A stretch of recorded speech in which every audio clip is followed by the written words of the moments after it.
significant connection, you're now live. Okay, great. Hi, everyone. We'll wait for people to gather.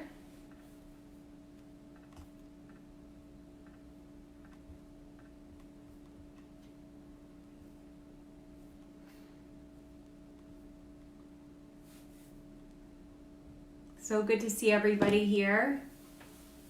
Thank you so much for taking time out of your day to join Mindful Magazine for their Mindful at Home series, which is something new that they started when we found ourselves in this situation that we're all in globally. And I'm going to be turning my head, right and left because I'm actually both live on Facebook but also live on Instagram. So depending on where you are, I will be, if I'm not looking in your direction, it's because I'm looking at the other screen. So we're going to give this a go as best we can.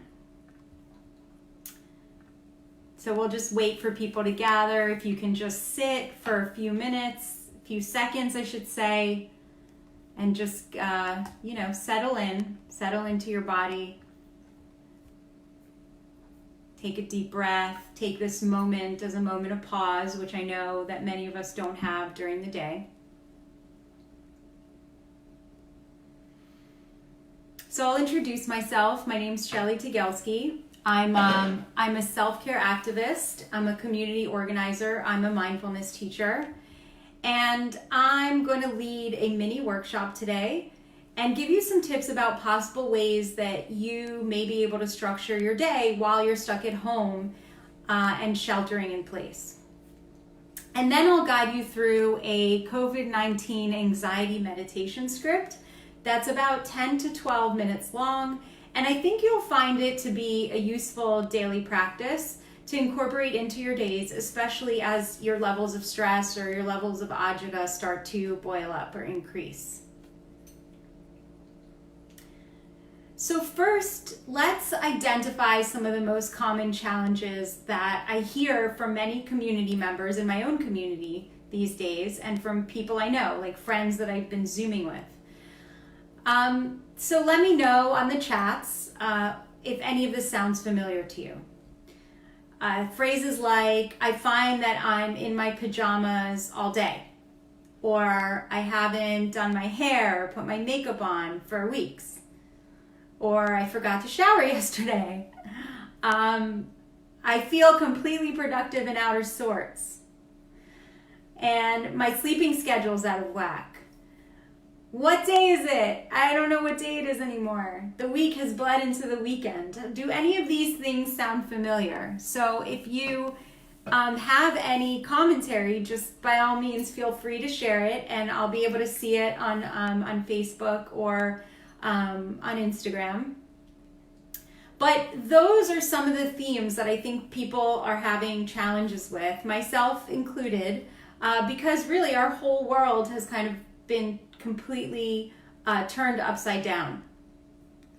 So here are some tips that I've compiled that I put together for you based on some of my own experiences, things that I try to incorporate in my life, and the tenets and principles that I use to create this new schedule to fit into the new reality that we find ourselves in.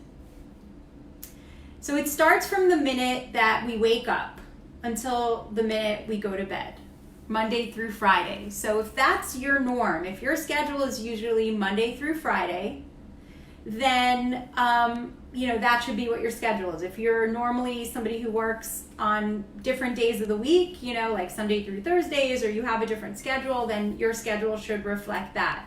But I think having a schedule and creating one is really important, even if in normal circumstances and in normal times, you don't have a set schedule.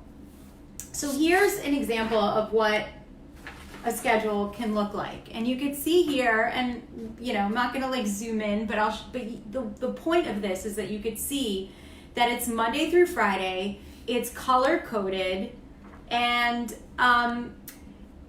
the colors are based on different types of activities. So the activities could be like pink means times that you're eating, blue means family time, green could mean green and orange could mean different, types of work or times of productivity when you want to be productive.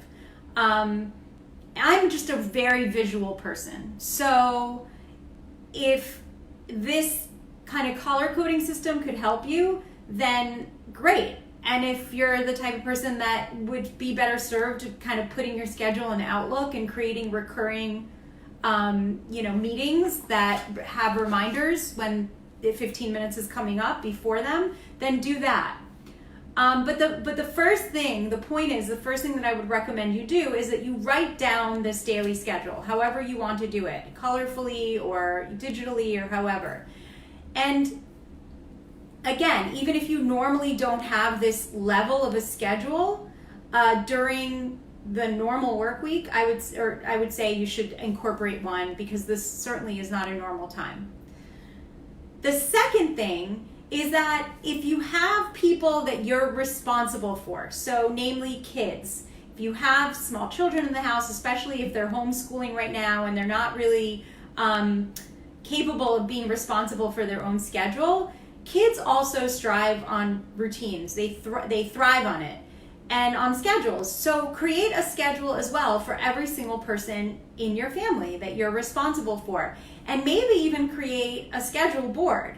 And then you guys can work together and see each other's schedules. So, your son or daughter could wonder what mom is doing now and kind of look at the schedule and say, oh, mom is in a productivity time now, or mom is meditating now, or, and they'll know exactly kind of where you're at. And you can certainly coordinate those schedules as well, where you're basically enjoying break time together or enjoying lunch time together at the same time every day. So the way that I structure things is so detailed that I would even structure my breaks. And you could set an alarm in the morning as well so that you don't oversleep. Because I read that, so Mike said sleep, early waking. So he's having trouble, because we talked about what are we having the most trouble with this new schedule. And so Mike said, he wrote down that he's having trouble sleeping and he wakes up really early. And if that's not the norm for you, or if you're having the opposite issue, right? I'm actually having the opposite issue. I've found that I'm normally an early riser, and actually I'm now staying up later and waking up later than I normally do. So setting an alarm helps to regulate that, because it's tempting not to do so when you're at home to not set an alarm. Then the next thing that I would recommend that you do is create task sheets. When you look at your schedule, and you see the areas that are meant for productivity, in this case, the green and the orange areas, how do you break up that time even further? So every night, maybe, not right before you go to bed, but I would say towards the end of your workday, I would recommend that you create a task sheet that has the specific tasks that you need to tackle on a daily basis. And that way, the next day, you're not scrambling to, get your brain to work to think about, well, what do I have to tackle today? Invariably, you will get things that pop up during your day, because that's reality, things that are not on that task list. But if you built your task list and there's a minimum number of things that you have to do and accomplish that day, I think you'll be way more productive and actually not feel like you're, completely being totally unproductive. The other thing that I would recommend is that you should have, and still keep if you don't already have one, but you should create a non-negotiable morning routine. So unless there's an emergency that pops up, this should apply again in normal times too, but have a morning ritual. And I love to use the acronym RPM, which is one that I've adopted from a co-teacher of mine that I teach with a lot, named David G. And RPM stands, and it's kind of funny, but it stands for Rise, P, Meditate. And it works perfectly, because it helps you create a habit and a morning ritual that you just get into, and you're used to doing it on a daily basis. And if it's non-negotiable, it means that it's something that really nurtures you and helps set the tone for the rest of your day. I would also say that if you're not a person that normally works from home, you should create a work environment for yourself. Organize a workspace. Many of us have found ourselves now working on a laptop on a couch, or creating space in the dining room, or wherever it has to be. If you don't have a formal desk, if you're not someone that normally works from home, just choose a spot in your home that will help you not have distractions, and therefore you'll be able to focus for longer periods of time, and try to keep that space as free from clutter as possible. I'd also recommend that you, in your schedule, when you see you have a start time and an end time, to your work day. It's so easy when you're at home to just, again, the hours seem to bleed into each other, and you suddenly look outside and you're like, wow, it's dark outside. How did that happen? It's 7 p.m. and I haven't even eaten today, and I'm still in my pajamas, and so make sure that you have a start and a stop to the workday, if possible, and that you adhere to those things. I would also recommend getting dressed in the morning, because that also helps as well. I know that many of us are now on Zoom calls, so we're forced to do that anyways, especially if you're using the video portion of it. But I would say that getting dressed actually, physically helps you mentally get into the work zone. What else? Let's see. What about the folks who are busier than ever? Single parenting, juggling work, managing kids, learning remotely. So, Anne, that's a really good question. Thanks for asking it. And so earlier, as I mentioned, I think it's really important for every single person in the household to have a schedule.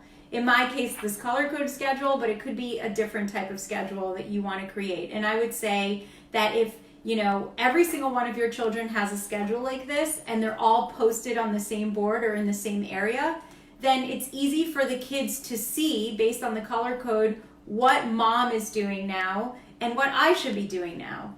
I would also say that, it seems like because we're at home, we feel hungrier than ever. So you're probably, as a mother, hearing like, Mom, I'm hungry, what's for lunch? We're so used to packing lunches for work or for school the night before. Why stop doing that just because we're working at home? So I think that the more we can kind of like prep the night before, just like when we are in normal times and we have to prep, a school bag or prep a lunch, I think that makes things a lot easier, because then you don't have to keep stopping and starting, which really, just creates a lot of havoc. And makes you lose focus throughout your day. So I hope that those tips, that they help.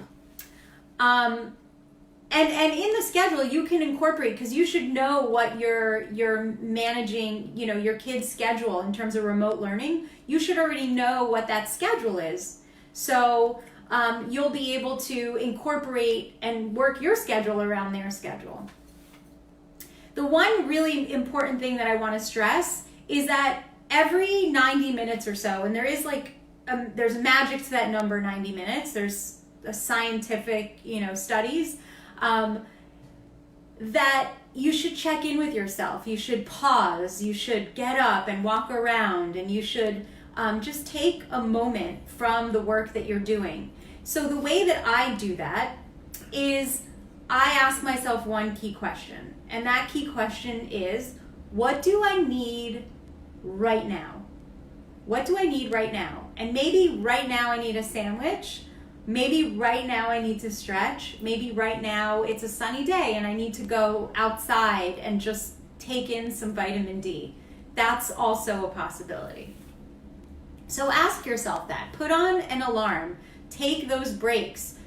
Non-negotiable breaks. Remember, it doesn't matter what deadline you're on. Make sure that you have that space, that breathing room, so that you're not, just losing time.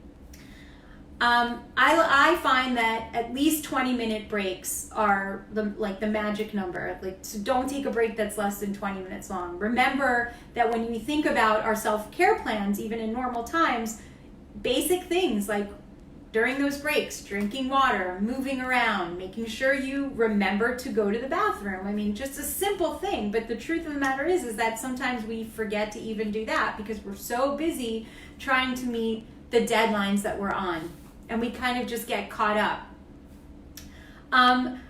A really great tool and just a tip that you might want to use if you have, and I hesitate to say her name because she's gonna like start lighting up, but you know the Alexa, the Amazon device. It's actually in this room, which is why I don't want to say it out loud. But anyways, if you have that, she lit up. If you have that device in your house, or you can use your iPhone, you can use your Samsung, what have you, to just set reminders for yourself. So if you set reminders for your break, then you're more likely to take them. And remember that you should take them. So one of the key things, and actually Mike Sturman wrote, turning the laptop on and off at usual work start finish time is essential for me. And thanks for bringing that up, Mike, because one of the key tips that I have here is quit working when the day is done. Some people, just don't ever leave the computer because the computer just comes with them into every room. It's portable, especially if it's a laptop and not a desktop. So what I would say is that, just structure your day based on your body rhythms. You know best. You know best if 9 to 5 doesn't work for you. You know best if 9 to 5 doesn't work for your family. Everybody's family dynamics, everybody's just natural body rhythms are completely different. So listen to your body, stay in tune with what you need and what your family needs, whoever's in your household, and just make sure that you create a start and a finish to the day, and that your finish really is that. So thanks for that tip, Mike, as well. That was a great tip. Ultimately, what I'll say is that you know best. Similar to meditation, there's no right or wrong way to create a schedule, to organize your time. The key really is that, and I use, I know this is an overused cliche for sure, and definitely in this space, but there's no better time to use this cliche than to say that you should absolutely make sure that you're putting that oxygen mask on yourself first, even in these times, especially in these times. And you know best. You know what will work best for you and for your family to be able to start to navigate through this time that we're in together. So I'm happy to answer any questions that anybody has on Facebook or Instagram Messenger. You can always message me. You can always message and also comment on the mindful feeds. And I'm sure those questions will get to me, and I'll also keep an eye on them as well, so I can personally answer them for you also. And what I will do is also send this template and a few other resources to Mindful, to the staff, to the amazing staff at Mindful, so that they can include it as well with the post, or at least in the comments. And I want to reiterate that I'm really happy that you're here with me today, and that you took the time to stop whatever you were doing in your day. You took that break. And what I'd like to do now, for those of you that still have time, is invite you to meditate with me together. I'll guide you through a special COVID-19 anxiety meditation. And we can go from there. So I will invite you to just sit in place, or lie down, or find a comfortable cushion or chair. But again, no right or wrong way to meditate, whatever works best for you. And I'll invite you to just settle in, and when you're ready, you can either close your eyes or you can lower your gaze. You can focus on an object in front of you if you've lowered your gaze, whatever works best for you. And let's begin by first taking a deep breath in, a long, slow, deep breath in through our nose. Filling our bellies with air, expanding it as big as we can. And when we can't breathe in anymore, we can exhale out through our nose, tightening our stomach muscles on the out breath all the way to the end. So just try a few cycles of that. Inhaling in through your stomach. Exhaling out. Trying to get every drop of air out. Letting it all out.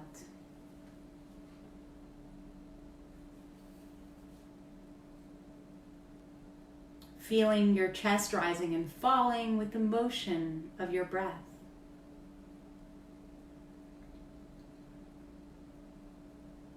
And beginning to notice the cool air on your nostrils as you breathe in, and the warm air as you breathe out.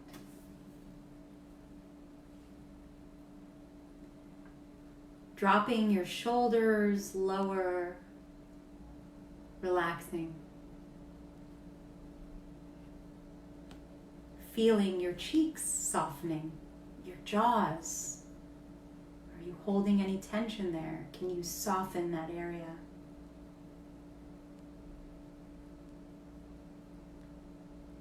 Letting your tongue fall down from the roof of your mouth.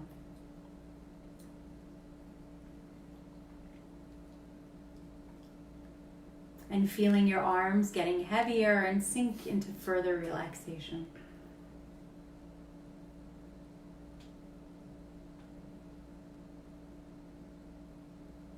So your stomach is soft and relaxed.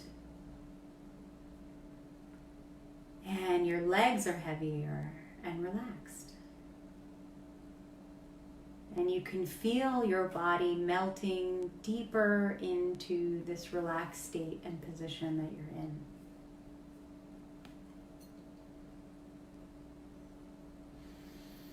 Breathing out any extra tension or pain that might be lingering.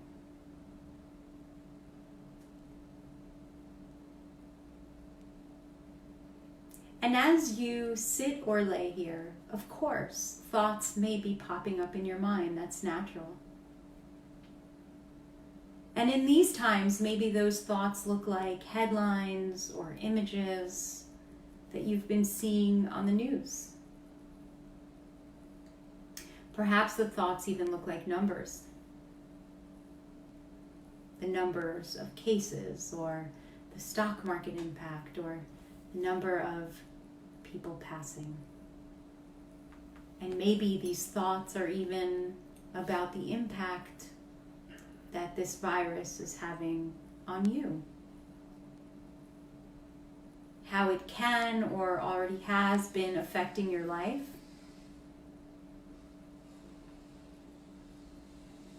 Your health, maybe your business, your schedule, your kids, your events that you had planned, maybe your family, your community at large.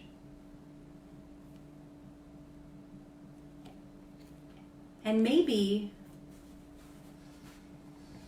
these thoughts are heavy with visions of all the worst case scenarios painted brightly into your mind. Totally normal. See if you can imagine or envision all of these thoughts inside of your head, watching as they swirl around, creating a vortex, a hurricane of worry and of stress and anxiety and fear. Sense how powerful that hurricane is. Feel the energy that it has. Feel the movement, the intensity of it. All of this energy of the hurricane is what you've been actually carrying around with you. it's actually impacting every area of your life. It's impacting your focus and your sense of safety and health. It's impacting your regular activities and perhaps even your work. Maybe your connection with others. So look at this hurricane as it moves outside of you, outside of your mind. And imagine in your mind's eye, or sense, if you can't visualize, this hurricane, this vortex of emotions swirling loudly in front of you. And notice that you see something very important. There's a distinction between facts and emotions.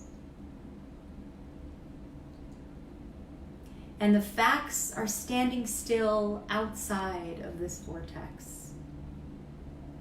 And the emotions, the fear, the stress, the worry, the anxiety, are what's causing the motion of this hurricane, what's fueling it. And yes, they're completely normal emotions to be feeling right now. But just take a deep, long, slow breath in this moment. Looking at this hurricane of emotion outside of you. And realize that you are actually in charge of whether or not you allow that energy in today. You're in charge. You're empowered. Because you have your life to live today. And although the coronavirus is a very real thing and it deserves attention from you, this moment right now is when you get to decide whether to invite in the facts that will help you navigate your day, or whether you'll invite in the chaos of the hurricane of emotions. And no matter what you decide, it's all okay. It's a practice to control what you can and to learn to let go of what you can't. And as you continue your day and recognize the emotions when they arise, the worry, the fear, the obsession with updates, simply honor them. And then you can place them into this hurricane that's swirling outside of you. Let this hurricane be the container to hold it all.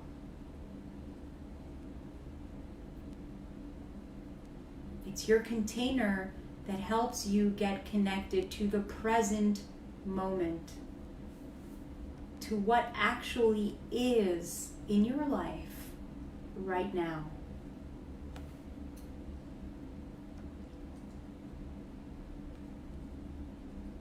And so letting the beauty of what's in your life at this moment pull you into the present moment, you can choose what to pay attention to and what to let go of.